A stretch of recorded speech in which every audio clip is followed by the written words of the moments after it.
Hello, welcome. We have a Biology Cambridge paper 4.3 for October-November 2023. Right, so in here we'll have a number of questions that we will go through and we will discuss them all around. Okay, all right, so let's start with question number 1.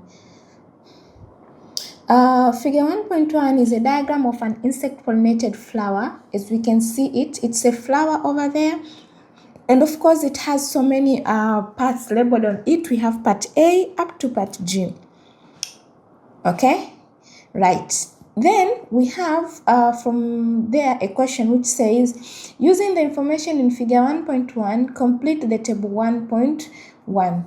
When you look at the table, it has structures labeled A, B, F, which are definitely from the diagram. We have to state the name and the function of the structure that is needed. All right, let's start with A. When we come back to our diagram, we find that A is this part over here. All right, so this part is usually known as the stigma. Okay, so I would say that it is a stigma. But also we have to state the function of what? Of stigma. All right, so the function of the stigma is usually to trap pollen. Okay, so pollen will come from the anthers over here, and when it comes from the anthers, it will definitely be carried by pollinators such as insects. When they reach on the stigma, this stigma will trap what? The pollen. All right, so we'll say the function is to trap pollen. Okay, then we go to part B. Part B is this part over here. All right, this part here is usually called a petal. It is the colored part of the flower. So when we say, for example, the flower is red, it means the petals are what? Are red in color. If it's the petals are yellow, then definitely that flower is going to be yellow. Now, what is the function of the petal? Why is it even colored? It is colored so as to attract pollinators.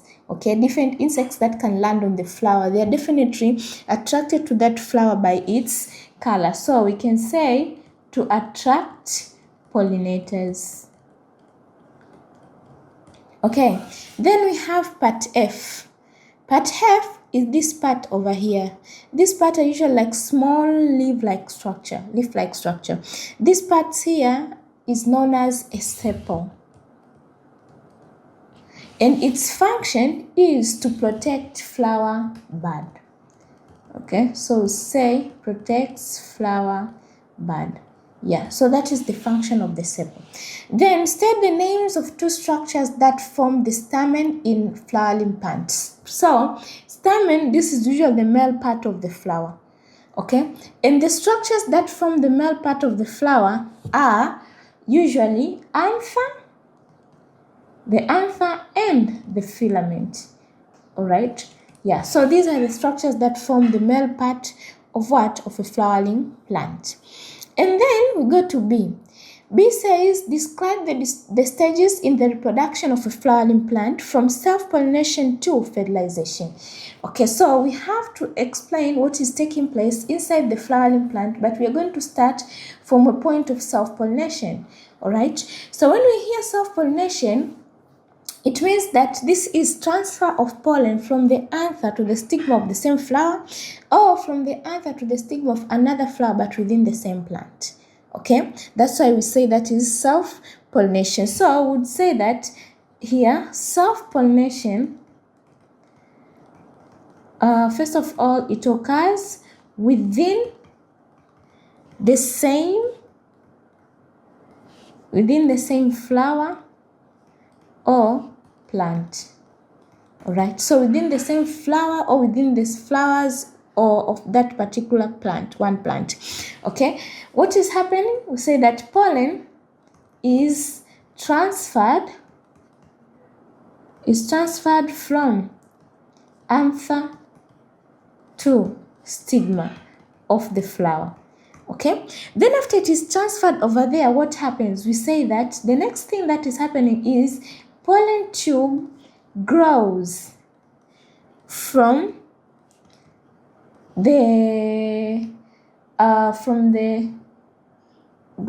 stigma to the ovary, through the style or within the style.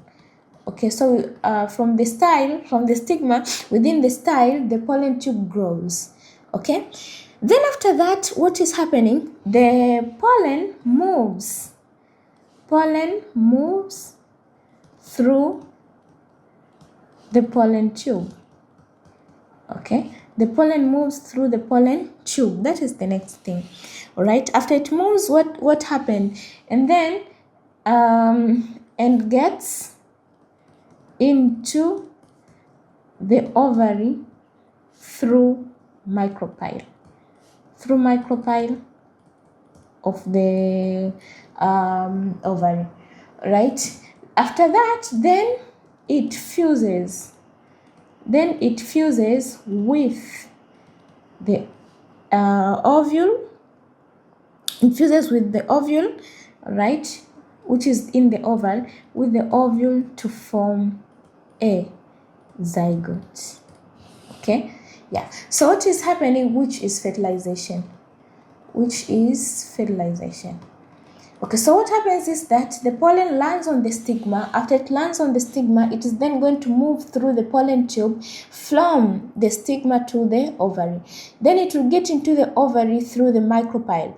Once inside the oval, this pollen will fuse with what? With the egg or with the ovule.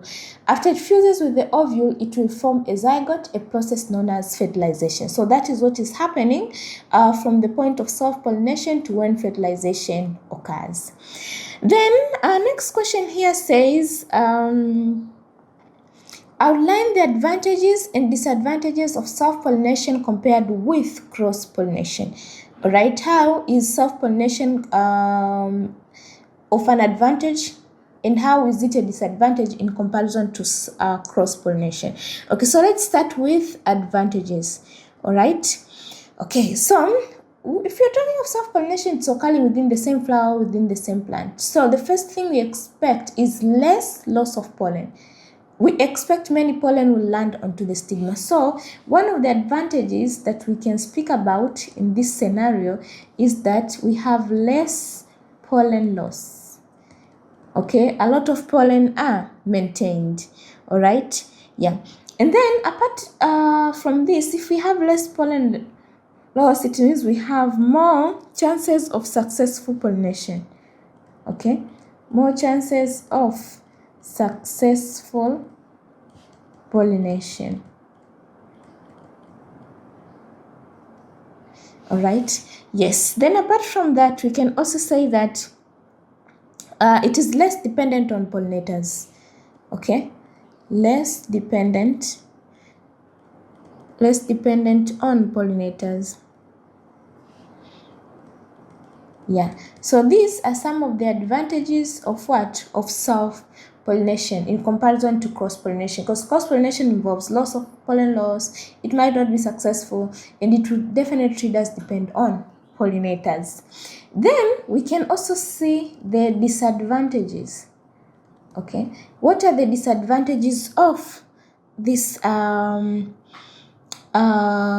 self-pollination? Okay, so one of the disadvantages is that it has less resistance to diseases, because all species are of the same kind. So if they are struck by a certain kind of disease, we are likely most of them to be lost within that disease. So we can say, first of all, they are less resistant to diseases. All right, yeah. So they are less resistant to diseases. And then again, we can say that they have low genetic variation. Okay, less genetic variation, because most of them look exactly like one another. Less genetic variation.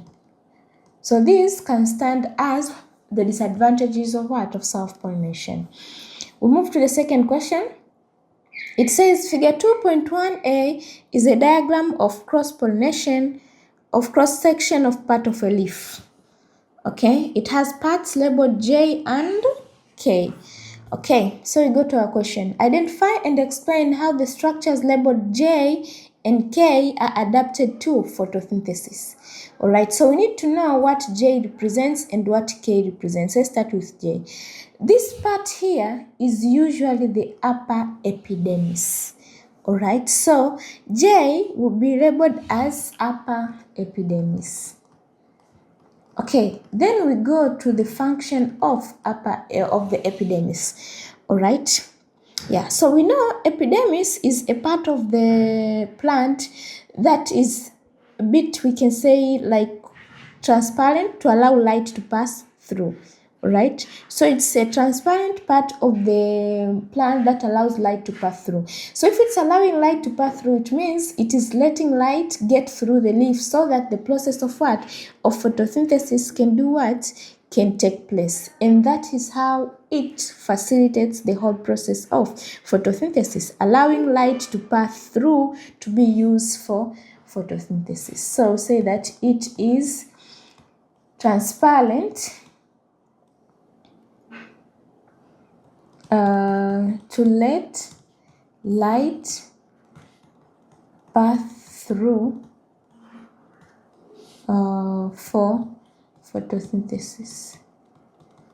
We know that light is an essential part. So the epidermis is transparent to let it pass so that photosynthesis can take place. Then we go to part K. Part K, this part here is representing the part of the vascular bundle. This part here, right? Yeah, so part K will be the vascular bundle. And how does it facilitate the whole process of photosynthesis? All right, so xylem are going to bring water. All right, they're going to bring water, which is also an essential component for what? For photosynthesis. You know that carbon dioxide will get in through the leaves and then it will react with water to allow the process of what? Of photosynthesis. All right. Okay. So that part will represent part of the vascular bundle, which is the xylem. What does it do? We say that it transports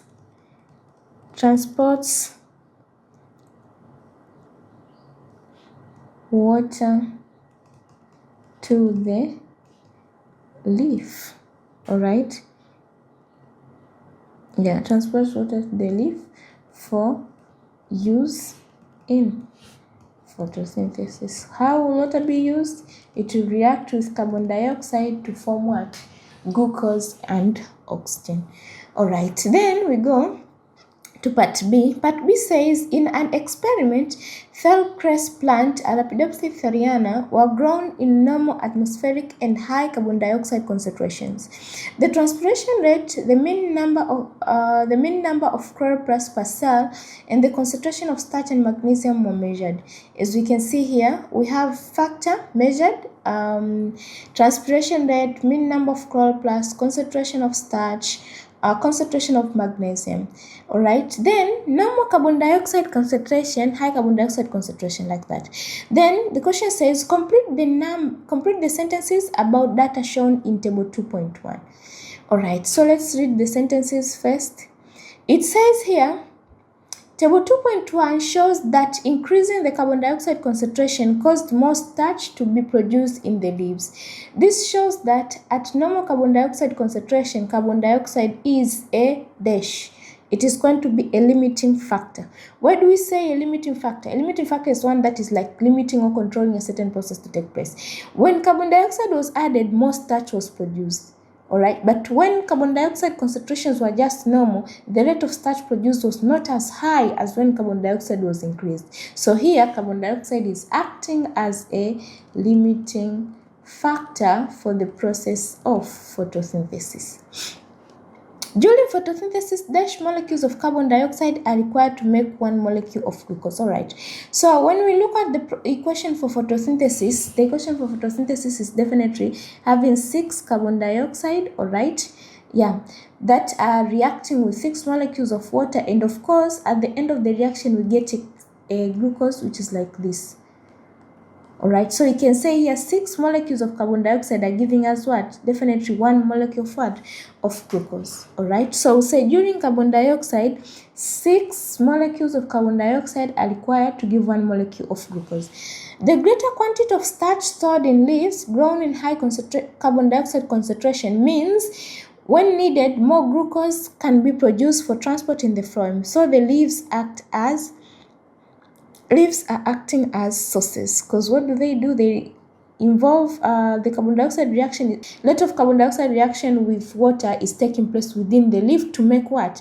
Sucrose. Now, because the production of sucrose is within them, we would say leaves are acting as sources. The greater number of chloroplasts per cell in leaves grown in higher carbon dioxide concentration means that more energy can be absorbed from the dash and transferred to dash. So it means that more energy can be absorbed from sunlight. All right, and then after it's absorbed, it will be converted to chemical energy. So more energy absorbed from sunlight and transferred to chemical energy. When transpiration rate is lower, the transpiration rate is lower when carbon dioxide concentration is higher. This means that reduced loss of dash from leaves. This is going to be reduced loss of water from leaves, right? Yeah, because transpiration is all about loss of water from the leaves. So when transpiration rate is lower, so it means that we have reduced loss of what? Of water vapor. Okay, magnesium ion concentration is lower in these leaves because they have used the magnesium ions to make magnesium ion is one of the mineral components that is used by the leaf to make chlorophyll. So they have used it to make chlorophyll. Yeah. Okay, then we move to the next question. Question 3 says, complete table 3.1 by writing the percentage of carbon dioxide and oxygen in inspired air and in expired air. Okay, so we have to complete by writing the composition in inspired air and expired air. All right, so let's start with carbon dioxide. The percent of carbon dioxide in inspired air is 0.04. All right, so that is the percent. All right, but the percent in expired air is 4. Okay, then we go to oxygen. Percent of oxygen in inspired air is 21. All right, and percent of oxygen in expired air is 16. Okay. A scientist measured the number of dust particles in inspired air and in expired air. They found fewer dust particles in expired air. Suggest the reason. Now, through the breathing system, you'll find that we have some features in there. All right, we have features like goblet cells, which trap dust and any other unwanted particles. But also we have cilia. Right, so these particles are going to trap the air before the air reaches what? The alveoli. Okay, so if this is the case, when you expire air, you will not expire air that is having dust particles or whatever, because you have what? These features. So reasons for their observation is that the particles are trapped by mucus. Particles are trapped by mucus and in nose hair. All right. Yeah. Then we go further. It says here the diagram of alveoli and associated blood vessels. Explain how the structure of a capillary is related to its function. So explain how the structure of a capillary is related to its function, which is definitely found here. All right, we can see it here. Okay, so how is it related to its function? Okay, so first of all, we'll say that it has thin walls so that it can shorten the distance for diffusion. So we'll say that it has thin walls to shorten the distance for diffusion. Okay, yeah, to shorten diffusion distance.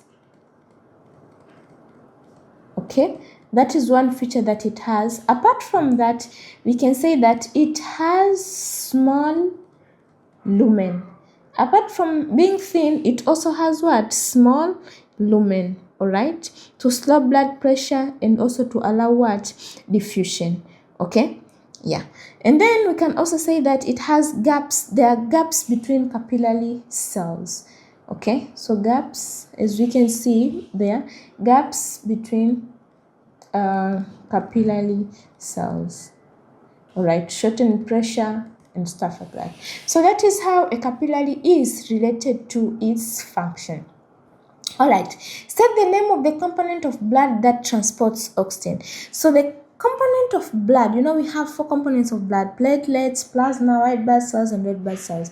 So the component of blood that transports oxygen is usually red blood cells. We'll state them as such. And then state the name of the blood vessel that transports blood from the heart towards the capillary in the lungs. All right, so the blood vessel that is carrying blood from the heart to the lungs, this one here is usually known as pulmonary artery. So we'll state here pulmonary artery. Okay, state the location and function of cartilage in breathing system. Okay, so one of the parts where we can find cartilage is in the trachea. All right, so we'll stay here, trachea. And what is the function? The function of it is to prevent, the function of the cartilage is to prevent collapse of the trachea. All right, yeah, so to prevent collapse, so as to keep the airway open. So we would say that here it prevents collapse. Okay, we go further. A student measured the rate and depth of breathing rate of an athlete for 30 seconds. All right, okay, as we can see here, the data are shown. All right, the data is shown over here. We have volume of air breathed, we have time taken, and then we are told that using the information in figure 3.2, calculate the rate of breathing at rest. Okay, the rate of breathing at rest. Okay, so in order to get the rate of breathing at rest, we have to know the number of time taken for rest, which is like 30 seconds, right? And then we have to find the number of, like, I would say, complete cycles.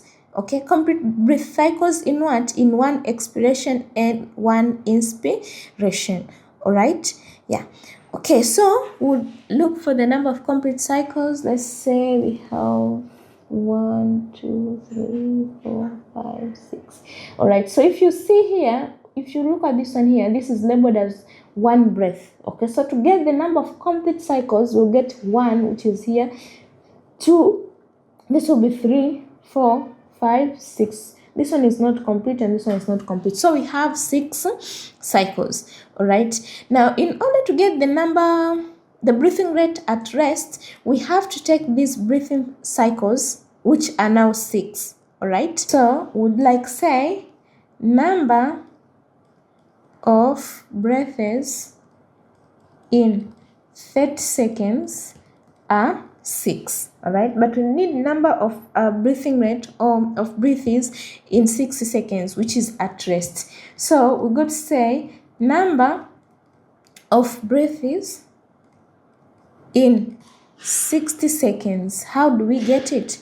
All right, in order to get number of breaths in 60 seconds, we'll definitely have to take 60 over 30, the time that is given. All right, so take 60 over 30, which will definitely be equal to 2, all right? So, which is at rest, all right? So, when we get the 2, we multiply it to the number of complete cycles, okay, in a breathing. So, we'll take this 2, take 2 times 6, which is the number of what? Of breaths in the first 6 seconds. When we take this one, we multiply them together, we get what?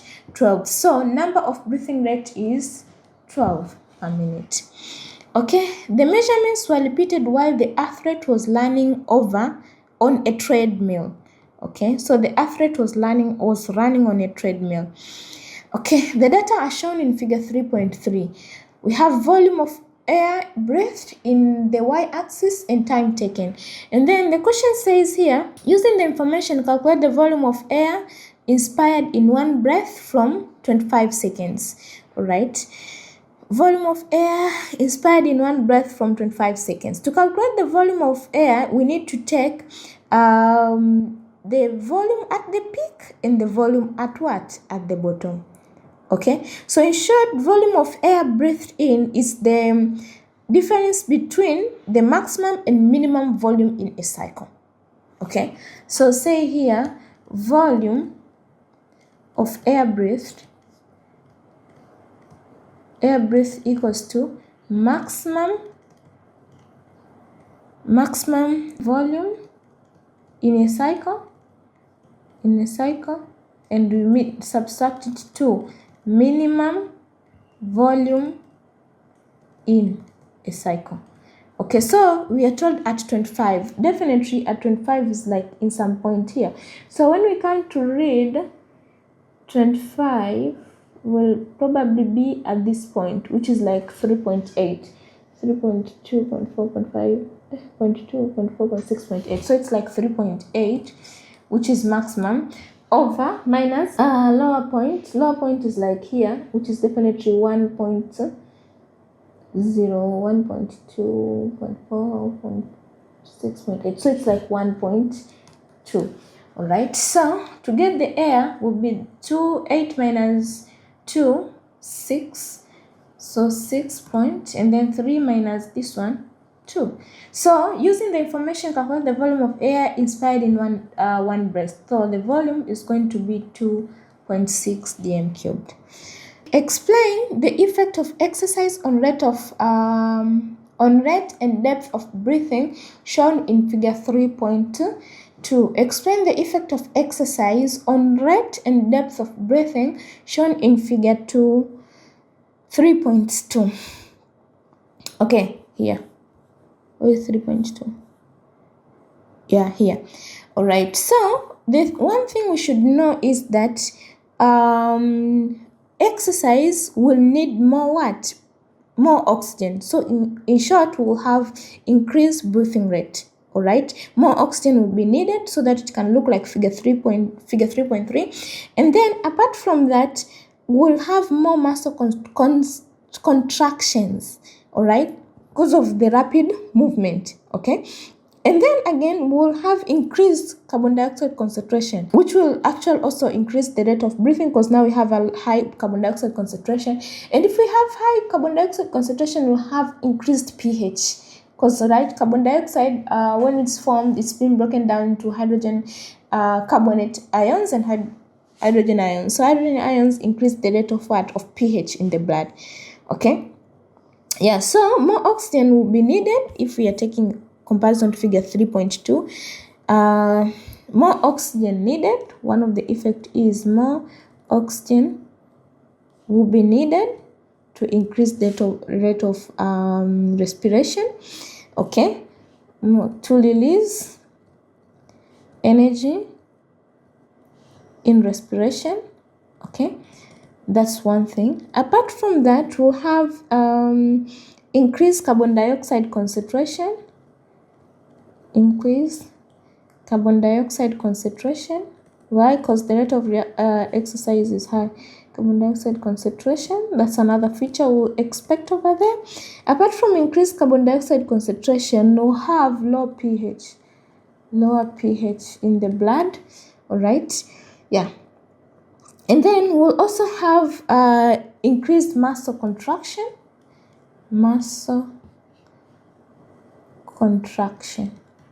Okay, so this will be the effect on rate of what? Of exercise in figure 3.2. Okay, we go to the next question. Question 4. Question 4 says, complete the sentences about control of body temperature. Sentences about control of body temperature. The human body maintains a constant internal temperature. This is an example of homeostasis. All right, so the maintenance of constant internal body temperature is usually known as homeostasis, and we'll state here. Okay, when the temperature moves away from the set point, the mechanism of dash returns the temperature to the set point. So this ability of something to move from a certain set point to another set point and then being returned back to the original set point is usually known as negative feedback. So I'll state here negative feedback. Okay, figure 4.1 is a diagram of a section of human skin.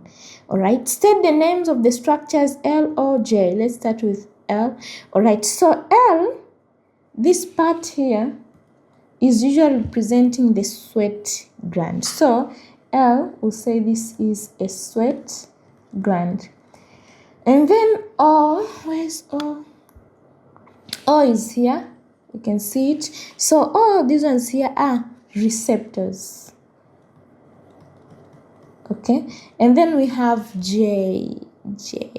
Okay, J is this part over here. All right, now what does J represent? J represent hair erector muscles. Hair erector muscles. Okay, then the next question says, describe how humans maintain a constant body temperature with an external temperature decrease. Okay, how to maintain temperature with an external temperature decrease. So at the beginning, or first of all, how does the body detect a decrease in temperature? All right, the receptors, which are here, the receptors detect the change in temperature. Okay, after they detect the change in temperature, this temperature will be carried through the sensor neuron to what? To the brain. Okay, after it is carried through the sensor neuron to the brain, especially the hypothalamus that is sensitive to temperature or controls body temperature, then the brain will give a feedback that will be carried through the motor neuron. All right, so what will the motor neuron do? The motor neuron will send a feedback to the skin, which will stimulate the following things. First of all, it will make the hair muscles contract so that the hair can stand what? Erect. All right, so the hair muscles will contract and the hair will stand up. Okay, and then after it's that's one feedback that it will bring. And then apart from that, there'll be what? There'll be vasoconstriction. All right, vasoconstriction, this means that less blood will flow beneath the skin so as to maintain what? The heat. All right, apart from that, another thing that will take place here is that we'll have increased metabolism. Okay, so increased metabolism will increase to what? Rise in temperature within the body, will rise heat in the body. All right, then apart from that, we'll have some factors like shivering to bring about shivering, whereas the skeletal muscles are like contracting so as to release what? Heat within the body. All right, then apart from that, we will have a decreased rate of sweating. Okay, so the sweat glands will stop producing sweat. So we'll say here the receptors detect the fall in temperature, and then now this is acting as an impulse. All right, then we say this impulse is carried by sensor neuron to the brain, and specifically the hypothalamus, which is control of temperature center. Then what happens? The brain or the hypothalamus sends a feedback through motor neuron such as, what are the feedbacks that will be provided? One, vasoconstriction. Okay, so when we say vasoconstriction, we means narrowing of blood vessels. All right, so narrowing of blood vessels so that less heat is lost through what? The blood. That's one thing. Apart from vasoconstriction, we can have shivering. All right, so shivering is like movement, increased movement of skeletal muscles so as to release heat. All right, apart from that, we said that they can contract the hair muscles or hairs so that it can stand up. So contraction of hair, so it stands up. So it stands up and prevent loss of what? Of heat. All right. Yes. Then we can also speak of what? Increased metabolism. Increased metabolism, so that more heat is produced within the body. Okay. Yeah. And also we'll have a decrease in what? In sweating. So sweat gland reduces or stop producing sweat. Sweat glands stop producing sweat. All right, so this is what is expected to take place in maintenance of what? Of temperature, when temperature falls. Okay, blood glucose concentration is maintained at a constant set point using the hormones glucagon and insulin. State the organ that secretes glucagon. So these two hormones that are maintaining glucose, maintaining blood glucose, are usually made in the pancreas. Okay, so that's where they're produced. Describe the effect of glucagon. So glucagon is a hormone that lowers, or glucagon is the hormone that increases the production of what? Of glucose, but from conversion of glycogen. So it stimulates the liver to convert glycogen to glucose so that there can be a rise in blood glucose concentration. All right, so say that its role is it stimulates the liver to convert glycogen to glucose.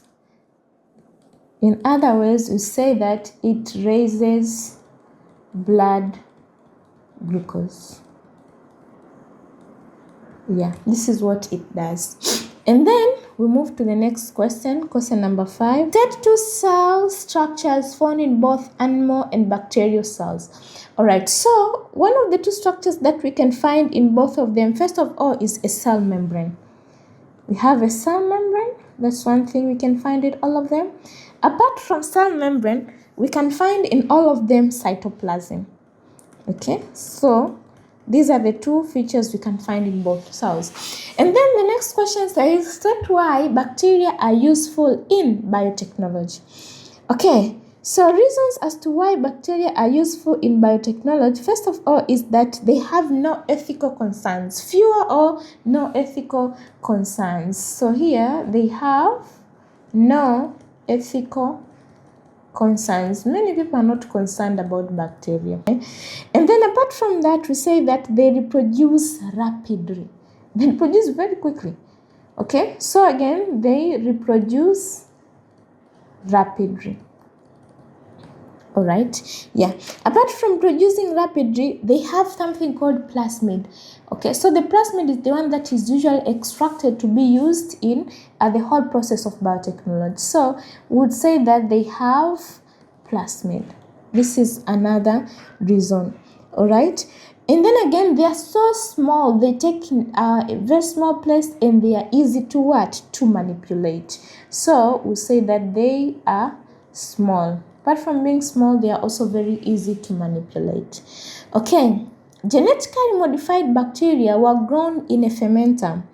All right, the number of bacteria was measured, and the data are shown in figure 5.1. We have on the y-axis number of bacteria per million cells, in million cells per centimeter cubed, and then we have the time it took for the number of bacteria to increase or until to decrease. All right, then on the figure, draw an X to identify lag phase. So lag phase is usually a period at which the rate of birth rate is very low. Okay, it's like the beginning of growth of a population. Okay, so lag phase can be placed on this side.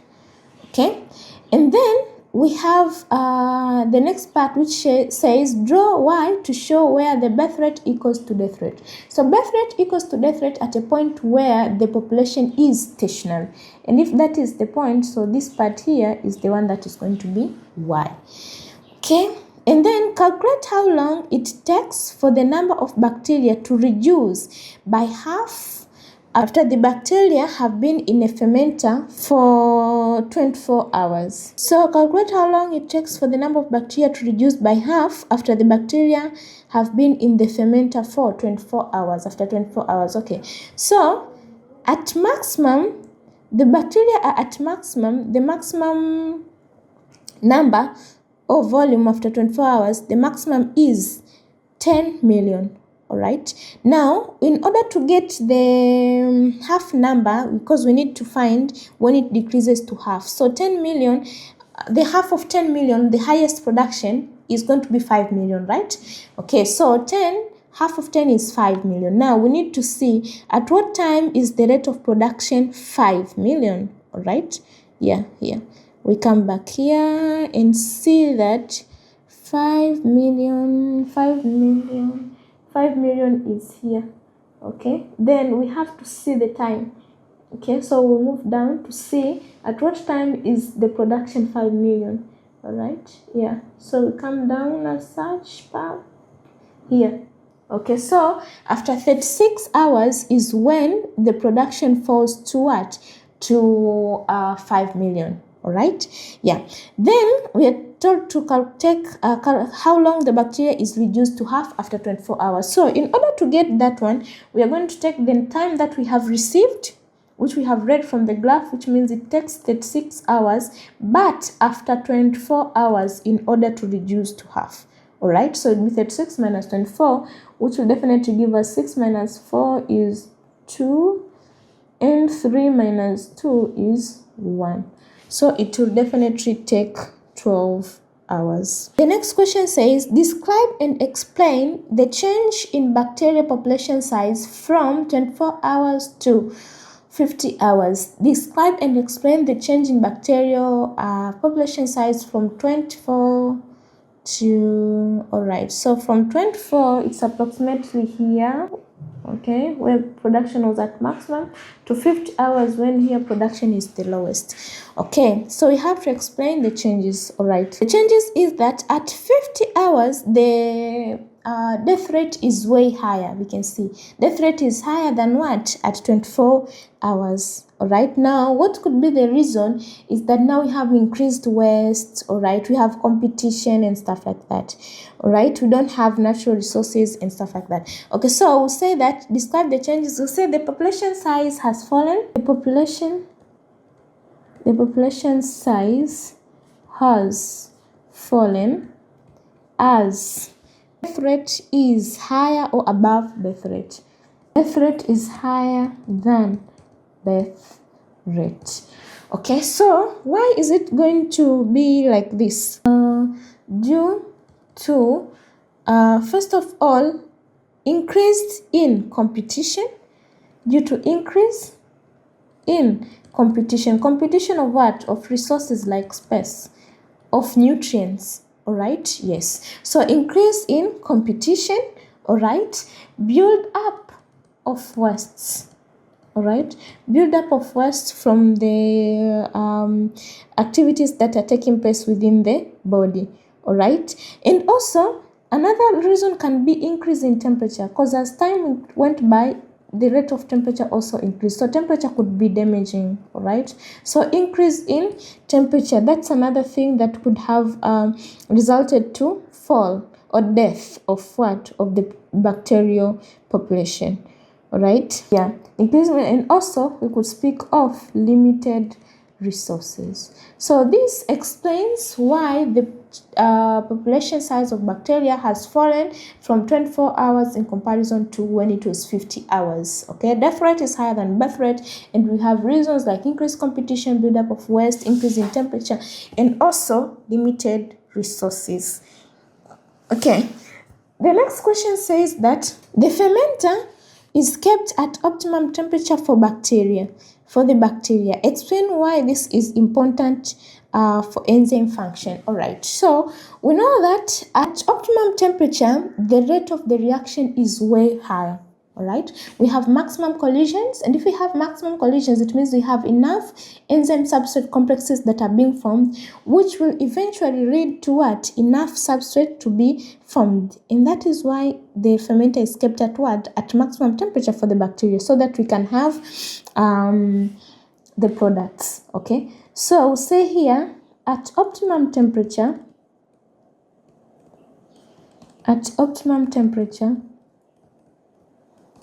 there are enough enzyme substrate formed to give products. Okay, so enough enzyme substrate, a lot of them are being formed to give what? Products. But also at this temperature, the active site fits the substrate. Or we can say optimum temperature, it enables to maintain shape of active site. Okay, it enables to maintain shape of active site. That's another reason why we have it at optimum temperature. And also we can say that to maximize reaction, to maximize the rate of reaction. Right, so these are reasons as to why the fermenter has to remain at optimum temperature. Okay, another question says, state why bacteria are grown in a liquid that contains amino acids. You know, amino acids are used to make proteins, and proteins bring about growth. They help to grow. So bacteria are grown in liquid with amino acids. Why? Because amino acids provide proteins which will help the bacteria to do what? To grow. Okay, yeah. So we would say that amino acids make protein.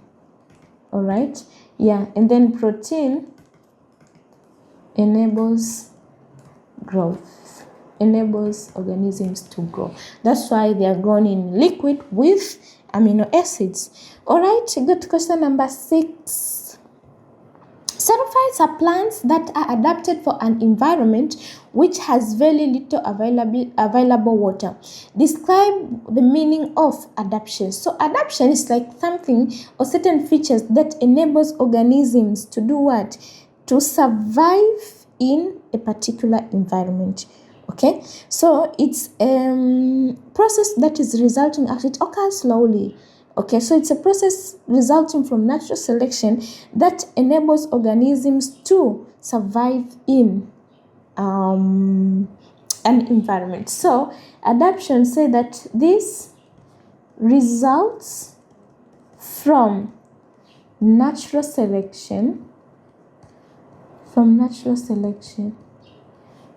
It allows organisms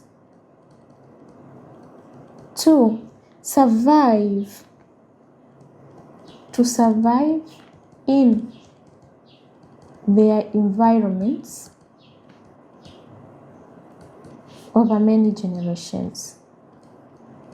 Okay, so this is adaptation. It occurs slowly because it's of natural selection, or it is resulting from natural selection, but at the end of the day, it allows for organisms to survive in their environment for very many generations.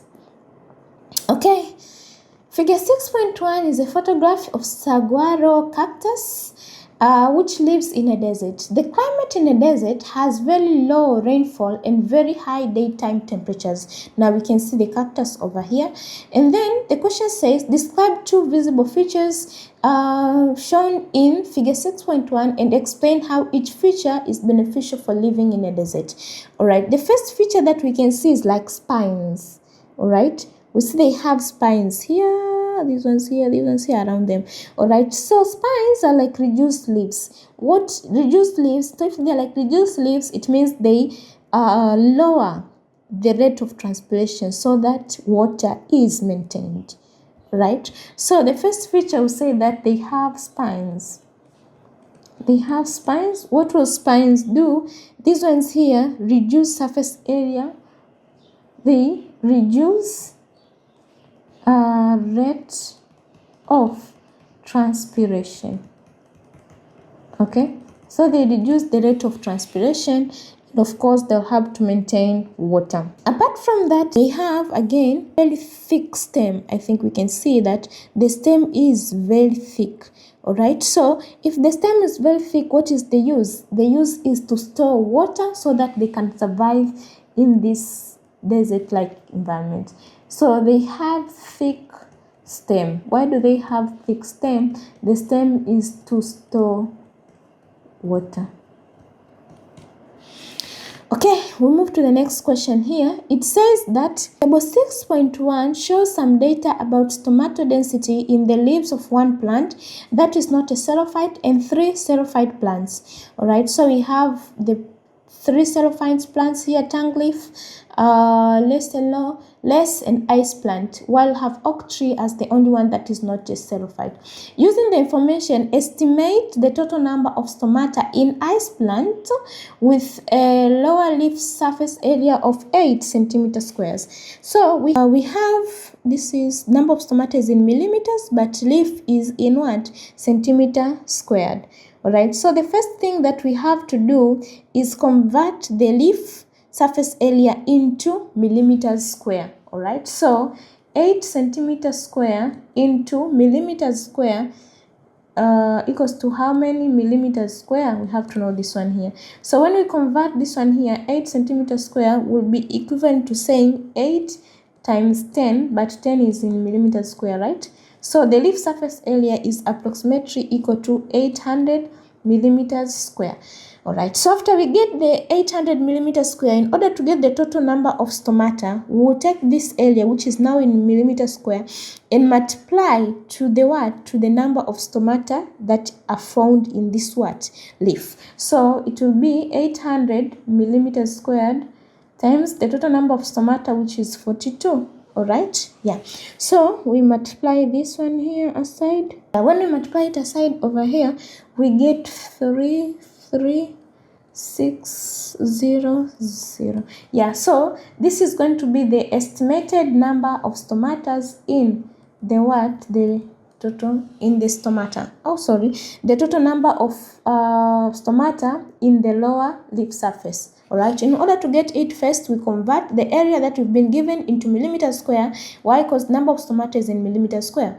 All right, so after we get the area in millimeters square, we multiply to the number of stomata present down there, and we get the total number of stomata that are present. Okay, we move further. Explain the data in table 6.1. All right, when we look at it here, first of all, we find that a plant that is not a xerophyte has fewer number of stomata on the upper surface.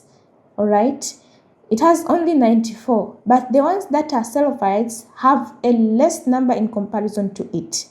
All right, yeah, that's one thing. Apart from that, again, when we look on the lower surface, the plant that is not a xerophyte has a higher number of stomata on the lower surface, but even the plants that are xerophytes have lower number, but their number is less in comparison to what? To plant that is not what? Is not a xerophyte. Okay, all right, so the plant that is not a xerophyte at the end of the day will have a high number of stomata than what? Than all other plants, than the xerophyte plants. And then again, we have a less number of stomata on the upper surface of what? Of the leaf. All right, but we have more stomata on the lower surface of what? Of the leaf. So we would start here by saying that we have less number of stomata on upper surface. Okay, less number of stomata on xerophyte than non-xerophyte. And then again, lower leaf surface has more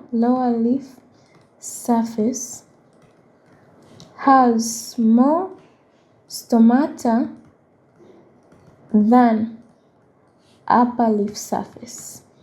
Okay, yeah, this is another factor over here. So these are the factors we can see here: Lower leaf surface has more stomata than upper leaf surface, but again, non-xerophyte plant has more stomata than a xerophyte plant. All right, then we go to D. There are xerophytic features which there are therapeutic forests which are threatened by human overexploitation. Suggest the reasons why it is important to conserve therapeutic ecosystems. Okay, why is it important to maintain ecosystems? First of all, to maintain the biodiversity of what? Of plant species. Okay, so this is very important, to maintain biodiversity, because when we maintain biodiversity, it is like we are going to save the ecosystem, we are going to maintain the food chains. All right, so first of all, to maintain the ecosystem. All right, then when we to maintain the biodiversity, when we maintain the biodiversity, it means we are going to maintain what? Food chains for different organisms, because they are depending on one another. Then we say to maintain food chains. And when we maintain food chains, because these organisms are in an ecosystem, they are depending on one another, we are going to reduce extinction. Okay, to reduce the rate of what? Of extinction. All right, yeah. So these are going to be some reasons as why it is important to conserve the xerophytic ecosystems. All right, yeah. And that was the last question for this paper. Thank you.